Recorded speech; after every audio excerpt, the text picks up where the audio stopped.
하나님은 미디안 광야에서 양떼를 치던 모세를 시내산으로 불러 그와 언약을 맺고 그에게 소명을 주셨습니다. 하나님께서 모세에게 주신 소명은 크게 두 가지죠. 하나는 애굽 바로의 압제 아래에 있는 이스라엘을 빼내어 이 시내산 호렙산으로 이끌어 나와 언약을 맺게 하라는 것이고요. 그리고 그 언약 백성을 이끌고 약속의 땅 가나안에 가서 나의 나라를 세우라는 것입니다. 모세는 하나님의 명대로 완악한 바로를 10가지 재앙으로 제압하고 이스라엘을 애굽의 바로의 압제에서 빼어내어 출애굽시켰습니다. 그러나 재앙이 끝나자 바로의 마음은 다시 완악해지게 되죠. 그는 이스라엘을 풀어준 것을 뒤늦게 후회하면서 전차 부대를 이끌고 이제 이스라엘을 추격합니다. 이스라엘은 바로의 군대와 홍해 앞에 갇혀서 다시 애굽의 노예로 붙잡혀 갈 수밖에 없는 절망적 상황에 처하게 되는데요. 이때 하나님께서 홍해 도하 기적 사건을 일으키셔서 바로와 애굽 병사들을 멸하시고 이스라엘을 구원해 주셨습니다. 하나님은 이 홍해 애굽 도하 기적 사건을 통해서 바로의 군대를 멸하실 뿐만 아니라 더불어서 이스라엘의 이 불신앙과 그리고 바로같이 완악한 마음이 이스라엘에도 있죠. 그 불순종의 마음, 다시금 우리가 부정한 본성, 즉 육신까지 제거하고 죽이고 정말 하나님의 백성으로 온전히 세우고자 하셨습니다. 아무튼 이런 큰 구원 사건을 경험한 이제 이스라엘은 하나님을 열광적으로 이제 찬양하게 되는데요. 모세와 미리암이 하나님을 찬양하는 이 내용이 이제 출애굽기 15장에 잘 수록되어 있습니다. 여러분 개인적으로 읽어보시고 묵상하시면 좋겠습니다. 하나님은 홍해에서 이렇게 이제 큰 이적 사건을 통해서 이스라엘을 정말 자기 백성으로 온전히 세우시고자 했지만 단번에 이렇게 이스라엘의 부정한 본성 육신과 그들의 그런 불신앙이 제거될 수 있겠어요? 이제 홍해에서 시내산까지 이제 한 또 3개월 여정 이렇게 쭉 이동하게 되는데 이때 이제 그들이 수르 광야, 그다음에 신광야, 르비딤 이런 지역을 거치게 돼요. 이 경유지에서 하나님은 아주 이스라엘 백성들에게 특별한 훈련을 이제 시키게 됩니다. 이 광야 훈련인데요. 이 광야 훈련의 목적은 홍해 도하 사건으로 온전히 제거되지 않은 그들의 육신과 불신앙을 어떻게 좀 제거하고자 하시는 거죠. 첫 번째 훈련은요, 수르에서 실시된 쓴물 단물 훈련이고요. 두 번째 훈련은 신광야에서 실시된 만나 훈련입니다. 그리고 세 번째 르비딤에서 실시된 훈련은요, 마사 훈련이라고 해요. 오늘 저는 여러분과 함께 이 세 가지 훈련, 광야에서 실행된 이 세 가지 훈련을 차례로 이제 묵상하면서 하나님의 은혜를 나누고자 합니다. 그런데 히브리서에 보면 히브리서 기자가 이 광야 훈련 사건들을 복음의 관점에서 아주 깊이 있게 해석을 하고 있어요. 그래서 오늘 이 세 가지 훈련의 의미를 주로 히브리서 말씀을 좀 같이 참고하면서 이렇게 그 의미를 찾아 나가도록 하겠습니다. 먼저 수르 광야에서 실행된 쓴물 단물 훈련부터 한번 살펴보도록 하겠습니다. 홍해를 건넌 이스라엘 백성들은 이제 그 앞에 수르 광야가 이제 쭉 펼쳐지게 되는데요. 지금 사우디아라비아입니다. 사우디아라비아 지역입니다. 이 수르 광야를 한 3일간 이동하는데 그 3일간 이동하면서 그들이 가지고 있던 식수가 다 소진되게 됩니다. 근데 마침 그때 마라라는 곳에 도착했는데 이 마라에는 샘이 있었어요. 얼마나 기뻤겠어요? 그래서 샘물을 딱 떠서 마시려고 그러는데 이게 먹을 수 없는 쓴물이었던 겁니다. 이에 이스라엘은 모세를 향해 우리가 광야에서 목말라 죽게 되었다고 하면서 그를 원망하다가 분노하고 나아가서는 이제 모세를 죽이려 합니다. 모세가 하나님 앞에 나가서 이제 기도하는데 그때 하나님께서 한 나뭇가지를 지시하면서 저것을 마라의 쓴물에 넣으라고 그러죠. 그래서 하나님의 말씀대로 그 나무를 꺾어서 집어넣었더니 정말 이 쓴물이 단물로 바뀌는 기적 사건이 일어나게 된 겁니다. 그러자 이스라엘은요, 다시 그 홍해 도하 사건 때 막 하나님을 찬양하던 그 열정을 다시 회복해서 막 방금 전까지 모세와 하나님을 원망하던 이스라엘이 또 하나님을 찬양합니다. 이처럼 이스라엘의 하나님에 대한 신앙은 상황의 지배 아래에 있는 아주 초보적인 신앙이었습니다.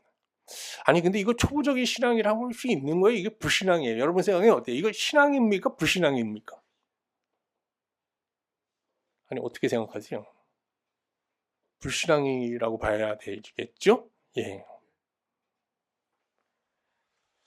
근데 우리도 보시죠. 우리도 예수 그리스도를 믿고 하나님의 자녀된 우리도 이제 사실 지금 하나님 나라를 향한 여정 가운데 있잖아요. 그죠? 우리 인생길에도 이스라엘이 수르 광야에서 경험한 것처럼 쓴물과 단물이 불규칙적으로 이렇게 교차하는 상황들이 반복되고 있죠? 지난 한 주만 저도 봐도요. 좋은 일도 있었고요. 단물이죠. 하지만 쓴물도 있었어요. 또 오늘부터 시작하는 한 주도 아주 큰 쓴물 사건이 예상돼 있습니다. 다 이런 거예요. 정도의 차이는 있어요. 뭐 이스라엘처럼 우리가 막 하나님을 원망하진 않지만 우리도 궁핍할 때는 어떻게 해요? 좀 쓴물의 상황을 만나면 마음이 어두워지잖아요. 찬양도 잘 안 나오고. 여러분은 안 그러시겠지만 전 그래요. 그 정도죠. 그리고 어떤 때는 좀 원망도 하죠. 그러다가도 뭐가 갑자기 잘 되면 또 어떻게 해요? 할렐루야 합니다 또. 그래서 또 뭐 눈물 흘리면서 찬양합니다. 이 이스라엘과 우리가 그렇게 크게 다르긴 다르지만 많이 다르지는 않은 것 같습니다. 그런데 야고보에 보면요, 야고보 기자는요, 이런 상황에 막 흔들리는 이런 신앙이라고 얘기하지 않아요. 그것은 두 마음으로 하나님을 섬기는 불신앙이라고 그래요. 야고보서 1장 8절 말씀, 두 마음을 품어 모든 일에 정함이 없는 자로다. 이건 믿음이란 건 하나의 마음이지 한결같아야 되는 거지. 이 왔다 갔다 하면 이건 믿음이 아니고 이건 신앙도 아니라는 얘기죠.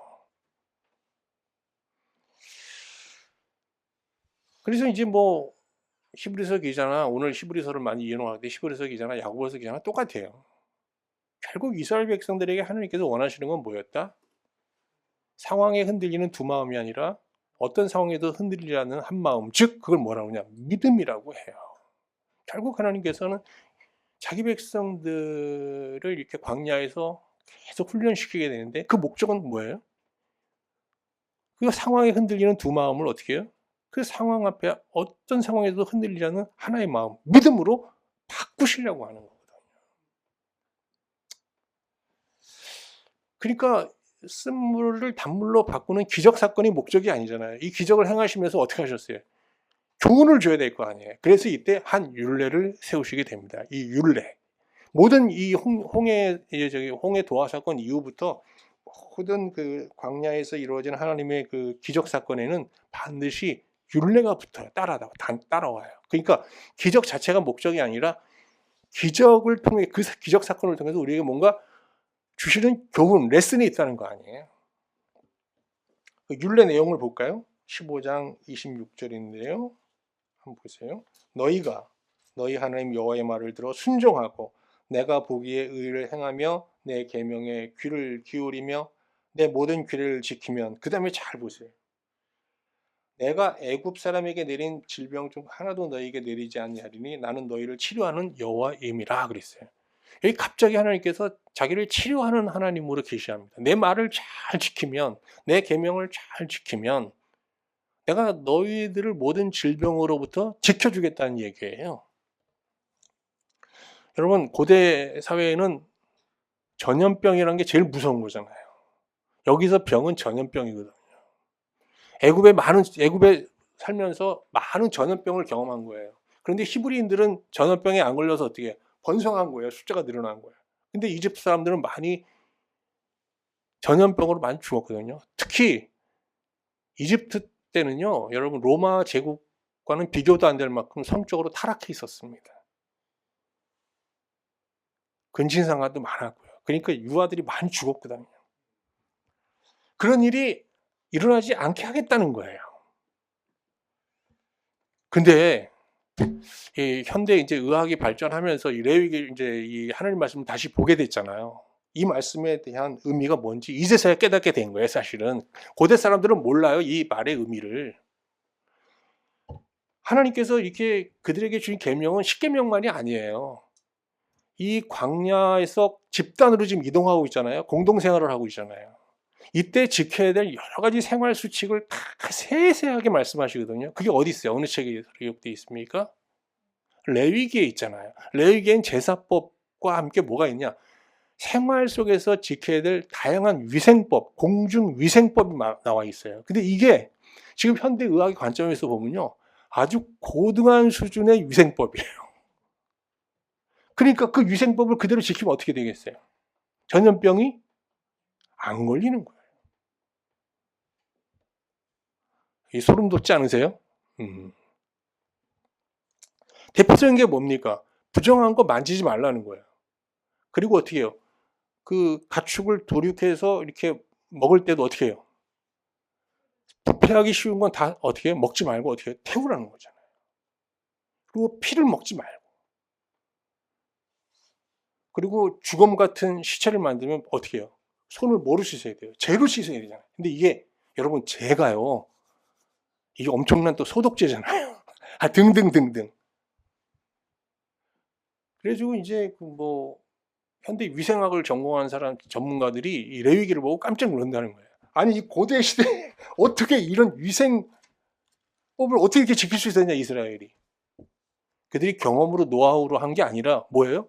하나님의 말씀으로 주셨어요. 할렐루야.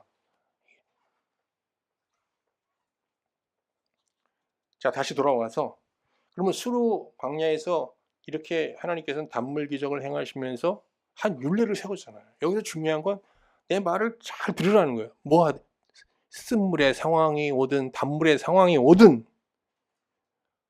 궁핍한 상황이 오든 부여의 상황이 오든 상황과 상관없이 하나님의 말씀을 신실하게 지키라는 거예요. 그럼 내가 너희를 지켜줄 거야. 결코 광야에서 굶어 죽게 하거나 병들어 죽게 하지 않을 거야. 내가 너희를 책임질 거야. 알았니? 이렇게 말씀하시는 거예요. 하나님께서 이 율례를 세우신 목적은 뭐예요? 믿음이에요. 그래서 히브리서 11장 1절 2절에서 히브리서 기자가 이렇게 말합니다.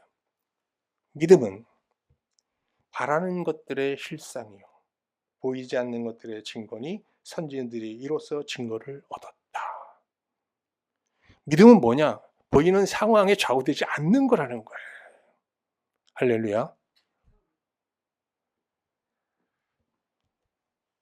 이처럼 하나님은 이스라엘이 궁핍의 상황과 풍부의 상황 사이에서 부하내동하는 바람에 나는 겨와 같은 그런 불신앙을 버리고 어떤 상황에서도 말씀을 듣고 이에 복종하며 하나님을 신뢰하는 하나의 마음, 즉 믿음으로 그들이 새로워지기를 기대하셨던 것이죠. 자, 이제 신광야에서 이제 집행된 두 번째 훈련, 만나 훈련에 대해서 살펴보겠습니다. 수로 광야에서 이제 하나님으로부터 쓴물과 담보 훈련을 받고 믿음을 갖지는 않고 믿음이 뭔지를 알게 된 거죠, 사실. 믿음을 좀 알게 된 이스라엘은 수로 광야를 떠나서 이제 신광야로 이동하게 됩니다. 이스라엘 백성들이 이제 신광야에 도착한 것은 출애굽한 지 한 달 정도 지난 때였어요. 그런데 또 이스라엘이 신광야에 도착했을 때 애굽에서 가져온 식량이 모두 동이 나게 됩니다. 이에 이스라엘은 참 또다시 모세를 찾아가서 이제 비난하고 항변하고 원망하고 막 그러다가 어떻게 해요? 계속 해결이 안 되니까 죽이려고 하셨어요. 또 출애굽기 16장 3절 한번 볼까요? 이스라엘 자손이 그들에게 이르되 애굽 땅에서 고기 가마 곁에 앉아 있던 때와 떡을 배불리 먹던 때에 여호와의 손에 죽었더라면 좋았을 것을 너희가 이 광야로 인도하여 내어 이 온 회중이 주려 죽게 하는도다. 근데 하나님께서는 아주 특별한 방법으로 그들의 먹을 양식의 문제를 해결해 주셨어요. 13절, 14절 말씀 볼게요. 저녁에는 메추라기가 와서 진에 덮이고 아침에는 이슬이 진 주위에 있더니 그 이슬이 마른 후에 광야 지면에 자꾸 둥글며 서리같이 가는 것이 있는지라.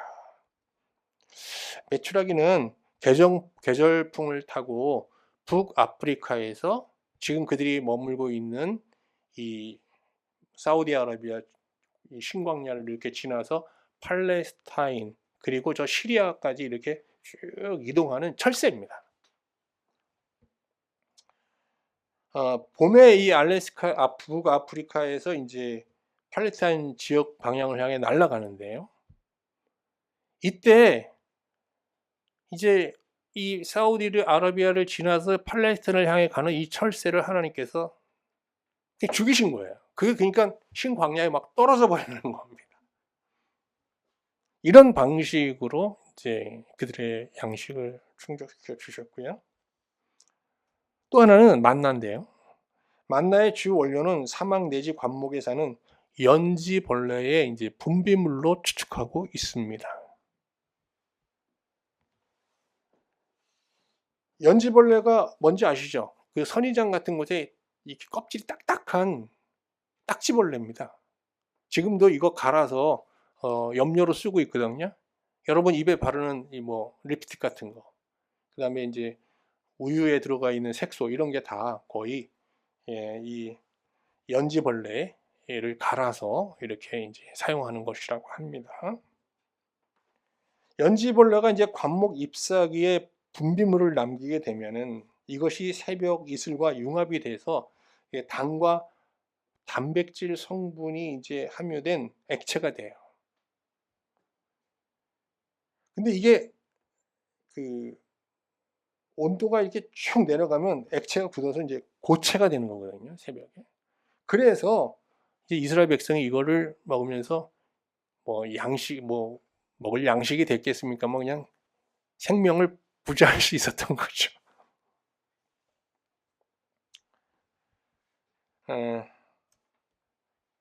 만나는 그 맛이 달고 또 나름대로 약간의 영양소도 있기 때문에 지금도 비상시에는 이 사막에서 양식으로 이렇게 먹는다고 합니다.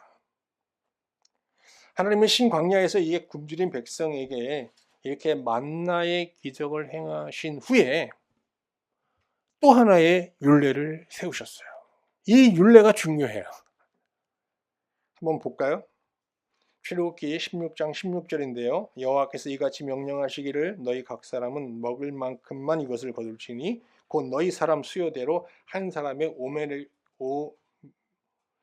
오멜씩 거두되 각 사람이 그의 장막에 있는 자들을 위하여 거둘지니라 하셨느니라. 이 만나를 거두는데요. 매일 거두라는 거예요. 한꺼번에 많이 거두면 안 된다는 거예요.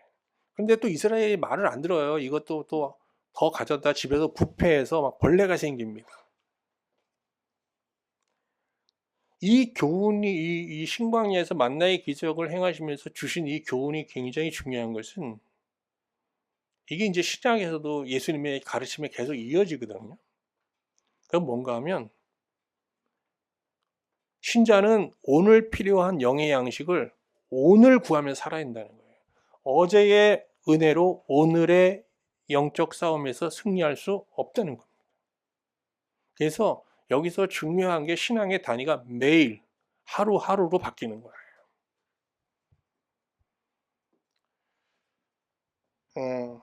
그래서 예수님은 뭐라고 그러셨어요? 주기도문을 가르쳐 주실 때 거기 기도 내용 중에 어떤 내용이랍니까? 마태복음 6장 11절에 보면 오늘 우리에게 일용할 양식을 주옵시고 라고 기도하잖아요. 그럼 우리가 하나님께 구해야 될 양식은 뭐예요? 매일 구해야 될 양식은? 우리 목숨을 부지하기 위해서 육의 양식도 있어야 되지만 우리의 영혼을 위한 영의 양식도 있어야 되는 거예요. 예수님은 실제적으로 광야에서 40일 동안 금식하면서 사탄의 이제 시험을 받잖아요.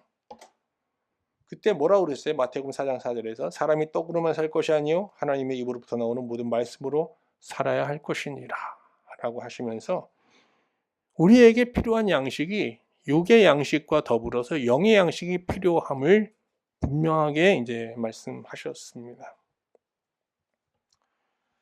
전쟁이 발발하거나 기근이 들어서 먹을 양식이 없을 때 우리는 하나님 앞에 오늘 이 주기도문을 인용하면서 당당하게 오늘의 양식을 구할 수 있습니다. 그러나 당장 먹을 것이 없는 극한 상황이 아닌 경우 신자는 어떤 양식을 구해야 돼요? 매일매일? 영의 양식을 구해야 되는 거예요. 영의 양식. 우리도 삶이 넉넉하진 않지만 여러분 오늘 당장 먹을 게 없는 건 아니시죠? 예. 그러면 뭘 구해야 돼요? 오늘 먹을 게 있기 때문에 이 기도를 안 해도 되는 게 아니에요. 영의 양식은 없잖아요, 사실. 예. 영의 양식은 구해야 되는 거예요. 언제? 매일. 여기서 중요한 게 있어요. 그냥 말씀을 암송하는 게 아니에요. 하나님의 입으로부터 나온 말씀이거든요. 그러니까 이건 뭘 얘기하는 거예요? 말씀을 통해서 하나님과 교제가 돼야 된다는 거예요. 그래서 그 말씀의 교제를 통해서 뭐예요? 하나님의 사랑이 내 마음에 어떻게 해요? 공급돼야 되는 거예요. 그래서 말씀이 양식이라고 했을 때 그 양식이라는 것은 다른 말로 표현하면 하나님의 사랑이에요. 하나님의 마음이에요. 하나님의 긍휼 이런 거예요. 그리고 하나님이 주시는 어떤 깨달음.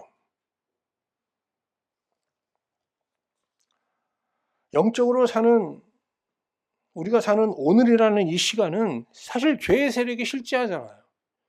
우리가 하나님 앞에 나아가고 하나님께 복종하는 삶을 막는, 방해하는 세력이 실제하잖아요. 왜? 열심히 순종하려고 하면 더 이 적대적인 세력이 더 분명하게 정치를 드러내요. 여러분 그렇지 않으세요? 이게 안 해보신 분들은 몰라요. 정말 잘 믿으려고 그러면요 더 힘들어져요. 정말 하나님을 사랑하며 살려고 그러면 더 힘들어져요. 왜? 이 적대적 세력의 실체가 드러나요. 막. 이거 어떻게 이겨요? 오늘의 말씀이에요. 하나님이 주시는 말씀의 힘으로 그거 외에는 이 세력을 물리칠 수가 없어요.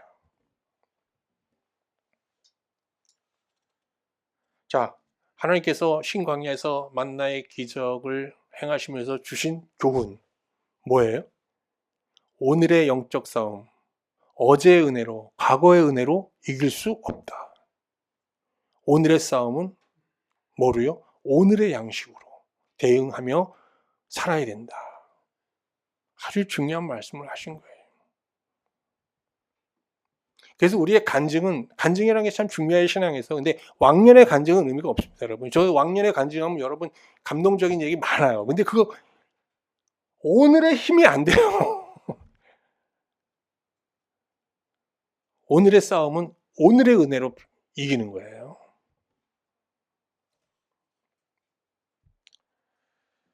자, 이제 마지막으로 이제 르비딤에서 이스라엘이 경험한 마사 훈련에 대해서 이제 살펴보겠습니다. 신광야에서 만나의 기적을 경험한 이스라엘은 다시 신의 산을 향해 가는데요. 신의 산을 향해 가는 여정 가운데 이제 점점 지치게 됩니다. 그러다가 이제 얼마 남지 않았어요. 신의 산에서 한 20km 정도 떨어진 지점에 이제 르비딤이라는 곳이 있거든요. 이 르비딤이라는 이 지명의 뜻은 시원한 곳이에요. 오아시스예요, 오아시스. 그러니까 사람들이 어디까지 가자? 야, 르비딤까지 힘내서 가자. 거기 가면 이제 먹을 게 있고 쉴 수 있어. 거기 힘을 내서 어렵게 르비딤에 도착했습니다. 르비딤에 가보니까 정말 그 르비딤 이름처럼 여러 개의 샘과 개울이 있었어요. 그러나 가뭄으로 인해서 그 샘과 개울은 다 말라 있었습니다. 이스라엘은 크게 실망하게 되죠. 자, 이 사람들 실망하면 또 어떻게 되죠? 뭐 하죠? 네, 모세 찾아갑니다. 네, 모세 찾아가서 또 원망하다가 이게 해결이 안 되니까 또 돌로 쳐 죽이라고 그래요. 그래서 모세가 이제 하나님 앞에 나가서 또 기도하는데요. 출애굽기 17장 4절 말씀 볼게요. 모세가 여호와께 부르짖어 이르되 내가 이 백성에게 어떻게 하리이까? 그들이 조금 있으면 내게 돌을 던지겠나이다. 하나님은 모세에게 응답하시고 지팡이를 가지고 한 반석을 내려치라고 말씀하시죠. 그래서 그것에서 이제 하나님 말씀대로 지팡이로 이제 반석을 쳤습니다. 얼마나 이게 무모한 행위입니까, 여러분? 근데 거기서 이제 물이 터져 나오는 기적이 일어났습니다. 그런데 르비딤이라는 그 지명이 그 이후로 마사라는 지명으로 바뀌었습니다. 이게 아주 중요해요. 마사, 그 뜻은 시험하다입니다. 자, 한번 출애굽기 17장 7절 말씀 한번 볼까요? 그가 그곳 이름을 마사 또는 무리바라 불렀으니 이는 이스라엘 자손이 다투었으며 또는 그들이 여호와를 시험하여 이르기를 여호와께서 우리 중에 계신가 안 계신가 하였음이더라. 자, 여기 세 개의 이름이 나옵니다. 세 개. 그러니까 이 지명에 대한 이름이 세 가지가 나와요. 원래 이름은 뭐였어요? 르비딤. 근데 마사라고도 하고 또 뭐라고 불러요? 무리바라고도 합니다. 이 한 지역을 이렇게 한 지역에 세 지명이 있어요. 이게 굉장히 의미가 있는 얘기예요. 여기서 이 지명의 의미를 먼저 얘기하기 전에 여러분 이제 이게 쭉 읽으면서 여러분 이런 의문 들지 않으세요? 아니 도대체 이스라엘 백성도 이상하잖아요. 뭔가 현실 속에서 궁핍한 상황을 만나면 하나님의 은혜를 기억 못 하잖아요. 그리고 어떻게 뭘 기억해야 대신? 애굽 때를 기억합니다. 그리고 뭐라 그래요? 그때가 좋았다 그래요. 아니 그들이 애굽 바로 앞자에서 막 울부짖고 막 하나님 앞에 막 여기서 구원해 달라고 기도했었거든요. 근데 그때가 좋았대요. 이게 뭔가 현실의 어려움을 만나면 기억력에 어마어마한 오류, 혼란이 발생하잖아요. 이상하지 않으세요? 이게 이스라엘만 그런 걸까요? 우리도 그런 걸까요? 모든 사람이 그런 걸까요?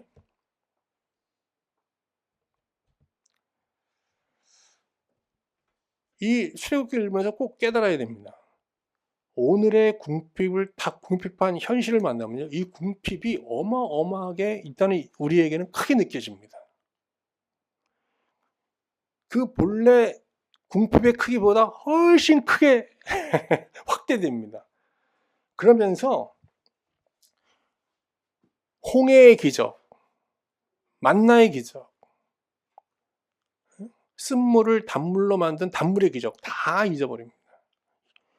아니 애굽에서 하나님께서 그들에게 빼냈던 6월절의 은혜, 그걸 하나님께서 기억하라고 했잖아요. 영원한 규례라고 그랬잖아요. 다 잃어버립니다. 아무것도 생각나지 않습니다. 그리고 그 전에 하나님 없이 살았던 애굽에서의 삶을 기억합니다. 그리고 그걸 어떻게 해요? 미화시킵니다.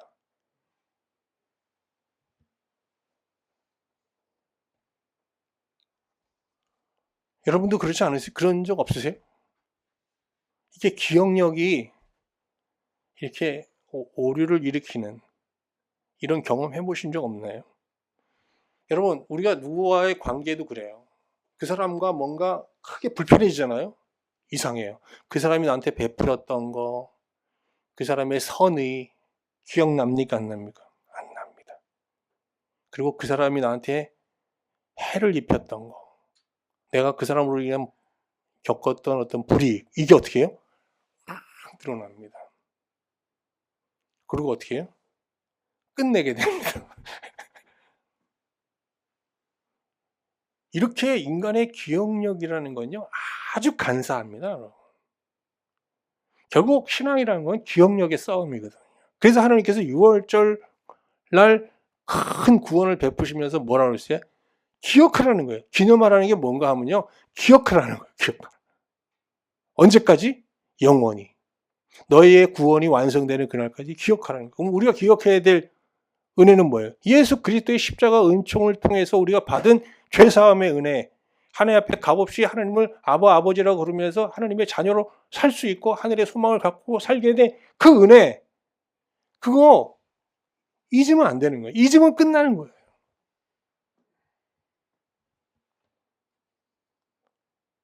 나아가 정말 우리가 영적으로 승리하고 온전한 하나님의 백성으로 살려면 오늘이라는 시간에 어떻게 해요? 오늘의 말씀을 받아서 또다시 대응해야 돼요. 기본적으로 뭐예요? 하나님의 은혜를 기억한 상태에서, 잊지 않고 기억한 상태에서 오늘의 말씀을 받아서 대응할 때 지금의 이 궁핍한 상황을 객관적으로 보게 되는 거예요. 그리고 어떻게 객관적으로 대처하게 되는 거예요. 거기다가 어떻게 하나님의 도우심, 하나님의 은혜를 기대하면서 말이죠. 한 친구가 비가 넘어와서 이제 그 두 친구가 길을 가다가 갑자기 비가 와서 처마 밑에 이제 몸을 감추고 있어요. 비가 그치기를 기다리고 피하고 있었습니다. 이 비가 계속 내려요. 그러니까 한 친구가 비가 언제까지 오는 거야 이거? 야 그냥 가자 그래요. 그랬더니 한 친구가 말합니다. 비는 반드시 멈춰. 여러분 비 멈춥니까? 안 멈춥니까? 근데 우리는 어떤 우리 상황에 고난이 오면 어떻게 돼요? 이 고난이 멈춥니까? 안 멈춥니까? 대답 안 하시네. 멈춥니다. 끝이 있습니다. 근데 어떻게 해요? 영원할 것처럼 착각하잖아요. 그리고 어떻게 이스라엘처럼 분노하고 원망하고 스스로 시험에 들어버리는 겁니다. 다시 돌아와서 이 지명에 대한 얘기 해볼게요. 이 지명은 본래 르비딤입니다. 그런데 이스라엘 백성이 이곳에 와서 물이 없는 걸 보고 하나님을 원망하고 하나님이 정말 우리 중에 계신가 안 계신가 하면서 시험했잖아요. 하나님을. 그래서 여기 르비딤의 이름이 뭐로 바뀌었어요? 마사로 바뀐 거예요. 시험. 근데 오늘 우리 신자에게 하루하루라는 게 시험의 날이에요. 학생들은 월말고사, 중간고사, 기말고사 뭐 한 달에 한 번 아니면 한 달에 두 번 정도 시험을 보지만 신자는 매일매일 시험이에요. 이 시험에서 우리가 믿음으로 잘 대처하면 그 마사에서 어떻게 해요? 하나님이 주신 생수를 마시면서 정말 르비딤의 하루가 되는 거고요. 만약에 이 시험 가운데 시험을 이기지 못하고 시험에 들어버리면 어떻게 되는 거예요? 여기 지명이 뭐가 돼요? 무리바가 되는 거예요. 뭐예요? 무리바의 뜻은 뭔지 아세요? 다투다예요. 이스라엘처럼 모세와 싸우고 하나님과 싸우고 서로 싸우는 거예요. 화내고 광분하고 소리치고 울부짖고 이러는 거예요. 이제 여러분 이 한 주도 매일매일이 어떤 하루예요? 마사의 하루예요. 근데 두려워할 필요 없어요. 이 마사야 하루하루를 오늘의 말씀으로 대응하면서 믿음으로 우리가 잘 하루하루 대응하며 살면 이 마사야 하루는 르비딤의 하루가 될 거예요. 르비딤은 뭐예요? 참된 평안이 있는, 쉼이 있는 하루를 말하는 거예요. 그러나 이 마사야 하루를 우리가 믿음으로 대응하지 못하고 우리의 그냥 육신의 본성대로 대응하면 무리바가 되는 거예요. 그냥 우리 안에 전쟁과 싸움이 그치지 않고 우리 안에 하나님 주신 평화가 완전히 소멸되게 되는 것이죠.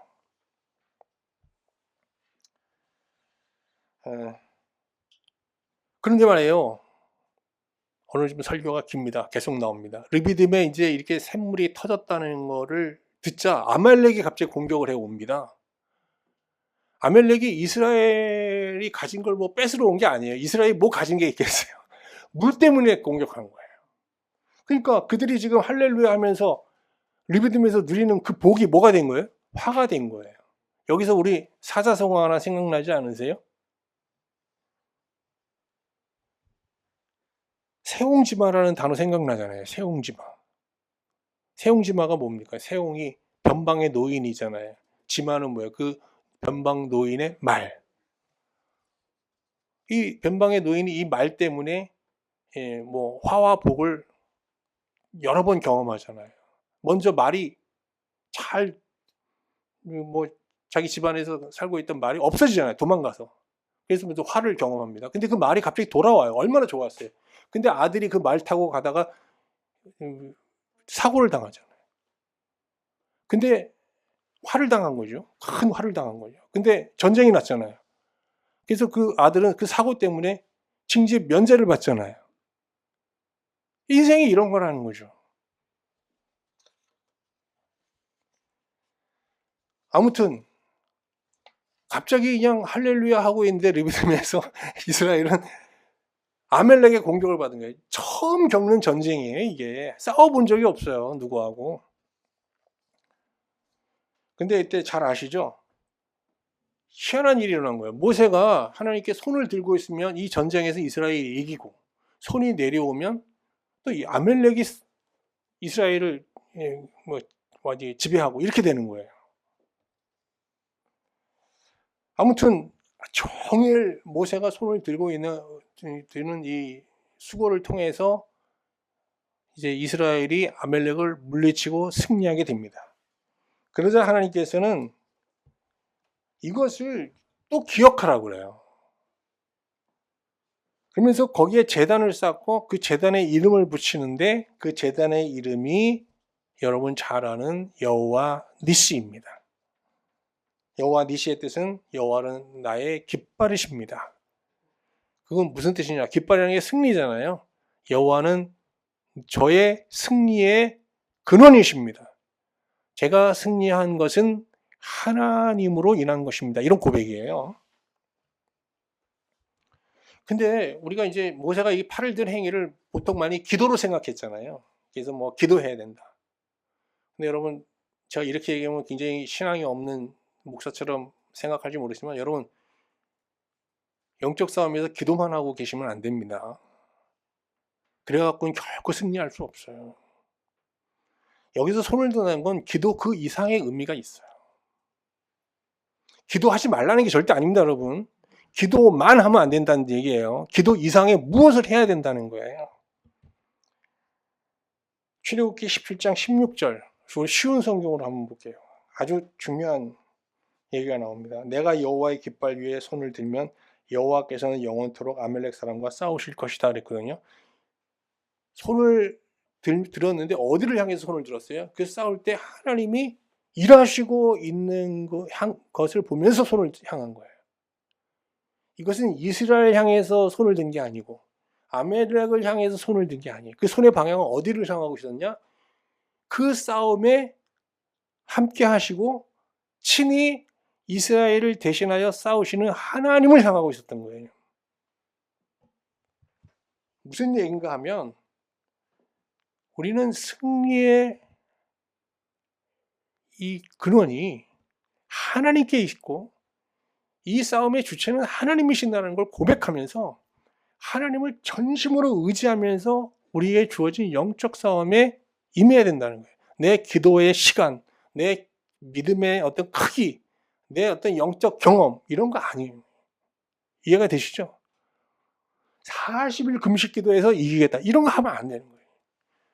40일 금식 기도를 하시더라도 하나님을 향해서 손을 대요. 하나님만 바라보는 40일이 돼야 돼요.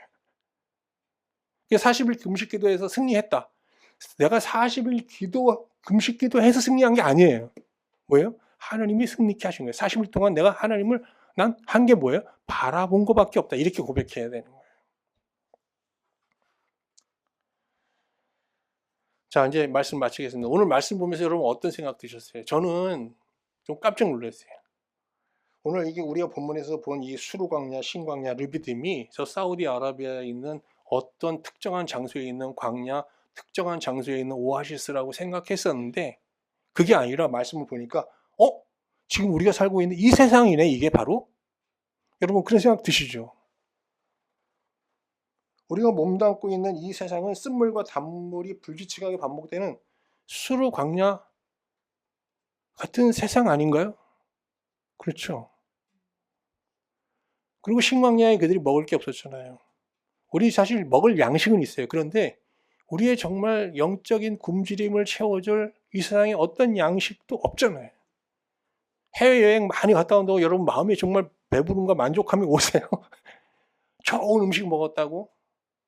진정한 만족, 진정한 행복, 우리가 찾는 어떤 영혼에 대한 목마름 이런 걸 채워줄 물도 생수도 양식도 사실 이 세상엔 없잖아요. 그런 면에서 이 세상은 르비딤이고 신광야인 거예요. 나아가 르비딤엔 뭐가 나타났어요 갑자기? 아멜렉이란 적대 세력이 나타났잖아요. 정말 우리가 하나님 뜻대로 살고자 하는 이 하나님이 정하신 그 길을 가는 과정에 아멜렉과 같은 적대 세력이 실제하고 있잖아요. 히브리서 기자는 이런 르비딤과 신광야와 이런 수르광야 같은 이 세상에서 살고 있는 신자를 향해서 이렇게 말합니다. 그 아멜렉이라는 적대 세력과 피 흘리기까지 싸우라고요. 히브리서 12장 4절 너희가 죄와 싸우되 아직 피 흘리기까지는 대항하지 아니하고 피 흘리기까지 싸우는 그럼 어떻게 싸우는 거냐? 그 싸움의 구체적인 방법은 뭐냐 그랬을 때 굉장히 소극적입니다. 여러분. 그 싸우는 방식이 히브리서 12장 2절 말씀 볼게요. 이게 중요한 거예요. 모세가 손을 든 행위를 히브리서 기자는 이렇게 해석한 거예요. 한번 2절 보세요. 믿음의 주요 또 온전하게 하시는 이인 예수를 바라보자. 예수를 향해 손을 뻗자 이런 얘기예요. 그는 그 앞에 있는 즐거움을 위하여 십자가를 참으사 부끄러움을 개의치 아니하시더니 하나님 보좌 우편에 앉으셨느니라. 우리가 아멜렉이라는 적대 세력과 치열한 영적 싸움을 벌이면서 하나님의 은혜도 기억해야 되고 오늘의 말씀으로 대적하면서도 제일 중요한 게 뭐냐? 예수 그리스도를 생각하는 거예요. 예수 그리스도를 생각하는 거예요. 바라보는 거예요. 그때 승리가 주어진다는 거예요. 우리 주님은 지금 하나님 보좌 우편에 계십니다. 그런데 모세가 여호수아를 위해 손을 들었듯이 주님은 죄와 싸우시는 우리를 위해 그냥 보좌 우편에 앉아 계신 게 아니라 싸우고 계십니다. 여러분 믿으시죠? 하나님 우편에 계신 그리스도는 결코 우리를 정죄하지 않으시고 우리를 위해 강구하십니다. 그리고 항상 살아계셔서 우리로 하여금 자신을 힘입어 하나님 앞에 나아가도록 도와주고 계십니다. 우리가 그를 깊이 생각하면 피곤하여 낙심치 않게 되고 결국은 죄에서 승리하면서 하나님의 보좌 앞에 이르게 되거든요. 그러니까 이 영적 싸움에서의 승패는 사실은 우리가 보좌 앞에 나가느냐 못 나가느냐에 의해서 결정되는 거예요. 여러분 이제 이 한 주 또 시작이 됐는데요. 이 한 주 동안 우리는 여러 가지 상황들을 만나게 될 거예요. 특히 어떤 궁핍하고 좀 곤란한 상황들을 만났을 때 어쩌면 우리도 이스라엘처럼 맞사 정말 하나님이 계신가 안 계신가 우리 마음속으로 물으면서 시험에 들 수 있거든요. 그 자리에서 우리가 오늘 하나님께서 이스라엘 백성에게 베푸신 말씀하신 그 율례를 기억하고 믿음으로 대응하며 히브리서 기자가 얘기한 것처럼 정말 예수 그리스도를 바라보면서 우리가 이 마사의 하루를 대응할 수 있다면 이 마사의 하루는 르비딤의 하루로, 복된 하루로 바뀌게 될 줄로 믿습니다. 아무쪼록 이 한 주도 르비딤과 같은 이 세상에서 매일 예수님께서 주시는 생수와 같은 말씀을 먹고 마시는 가운데 또 보좌를 향해 손을 뻗어 그 예수 그리스도를 바라보시는 가운데 여러분 주어진 하루하루 르비딤의 하루, 여러분 하나님 안에서 참된 평화를 누리는 복된 한 주를 영위할 수 있기를 주님의 이름으로 축원합니다.